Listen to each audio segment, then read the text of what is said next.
हाँ तो नमस्कार प्रणाम। जैसे कि देखत लोगन बर्बादी स्टार शो के वीडियो एगो बात हम लोगन के बतावे आल बनी। गुप्त रूप के सहारे हमरा ई खबर मिलल बाटे। गुप्त रूप के सहारे ही हमरा खबर मिलल बाटे। सुनियो चाय के दुकान पर दारू बेचाताटे।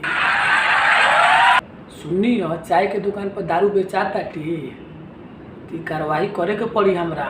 बहुत दुकान खुलले बनी, एक आध जर्किन लिया के रखे के पड़ी। लगे कि चाय के कप में दारू तो पियावले जाता, अब देखिए आगे का पियावल जाए। हाँ तो भैया अगर चाही मार के घूमे वाला तो चाय के दुकान पर हमरा आ जाए। चाय के कप में मिला तो उहे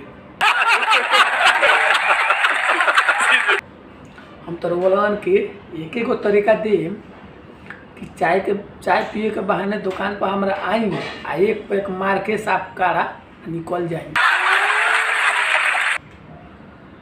बकरी पठरू बेच के आई, दुकान हमार खुला रही।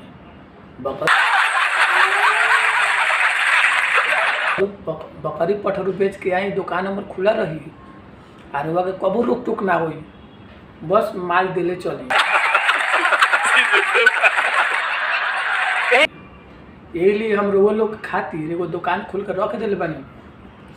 चाय के नाम पर वो दुकान चलताटे, चाय के नाम पर वो दुकान चलताटे, लेकिन चाय ना उसमें दारू बेचाताटे। हम यही लिए रोग लगन की खबर देवे खातिर हम अकेले आल बानी, कोई को नहीं बोला के लिए आल। बस रोज चुप चनी चाय के दुकान पर हमरा आई आ एक पैक मारी आ पतली वाली से निकल जाए। कोई के कोई खबर ना दे, कोई के कोई खबर ना दे, चुपचाप यहाँ में एक पैक मारले में निकल जाए। हाँ तो ये कहे हम कि दारू के फेर में मत पड़ी, जितना गौर से देखते नहीं हुआ वीडियो बा गौर खाए, दारू के फेर में मत पड़ी।